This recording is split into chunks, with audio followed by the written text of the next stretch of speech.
A tiny ancient reptile just revealed the moment breathing as we know it began, and it changed life on Earth forever. Every breath you take traces back to a deep evolutionary past. The steady rise of your chest, the muscles between your ribs expanding outward, and the flow of air into your lungs feel routine. Yet this familiar process has ancient origins. A small, mummified reptile that died in an Oklahoma cave around 289 million years ago has revealed the earliest known example of this breathing system in amniotes, a group that includes reptiles, birds, mammals, and their shared ancestors, some of the first animals to fully adapt to life on land. In a study published in Nature, researchers described the remarkable preservation of Captorhinus agouti, a small reptile from the early Permian period. Though only a few inches long, this fossil contains far more than bones. It preserves three-dimensional skin, calcified cartilage, and even traces of proteins. These protein remnants are nearly 100 million years older than any previously identified in fossils. Captorhinus is an interesting lizard-looking critter that is critical to understanding early amniote evolution. These early reptiles ranged in size from just a few centimeters to several feet and were among the first to explore life on land. They were widespread and successful during their time. The fossil was discovered in cave systems near Richards Spur, Oklahoma, a site known for its exceptional record of late Paleozoic life. It contains the most diverse collection of terrestrial vertebrates from that period, which was already rich in species. Unusual conditions helped preserve delicate tissues. Oil seep hydrocarbons and oxygen-free mud protected not only bones but also skin and cartilage. As a result, the specimen appears as a three-dimensional mummified fossil, preserved in its final position with one arm tucked beneath its body. This level of detail provides an unusually complete view of an ancient reptile. Researchers used neutron-computed tomography (NCT) at a specialized facility in Australia to examine the fossil without damaging it. This technique allowed them to see internal structures hidden within the rock.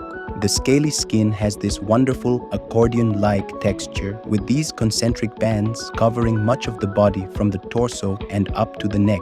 The pattern resembles the scales of modern worm lizards, small, burrowing reptiles alive today. The preserved skin was only part of the discovery. By examining 3 Captorhinus specimens from Richards Spur, the researchers were able to reconstruct how this animal breathed. One specimen revealed a segmented cartilaginous sternum, along with sternal ribs, intermediate ribs, and connections linking the rib cage to the shoulder girdle. For the first time, scientists could clearly see these structures in an early reptile and rebuild a complete breathing system in an early amniote.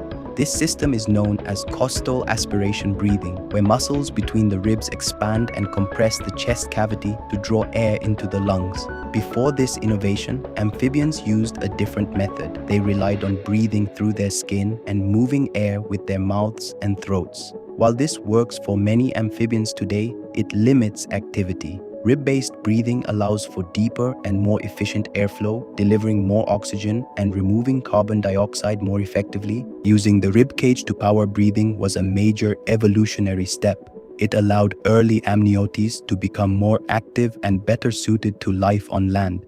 This change likely contributed to their rapid diversification and long-term success. It was a game changer that allowed these animals to adopt a much more active lifestyle. The fossil also revealed something unexpected. Using synchrotron infrared spectroscopy, researchers detected traces of original proteins preserved in the bone, cartilage, and skin. These molecules are the oldest of their kind ever identified, dating back nearly 100 million years earlier than previous examples found in dinosaur fossils. The protein remnant finding is exceptional. It dramatically pushes our understanding of what is possible in terms of soft tissue preservation in the fossil record. The fossils are now housed at the Royal Ontario Museum in Toronto, where they remain available for further study. Mooney continues his research at Harvard, focusing on early reptiles and their evolutionary history. Discoveries like this provide valuable insight into how early vertebrates adapted to land and how key innovations such as efficient breathing helped shape the development of life on Earth.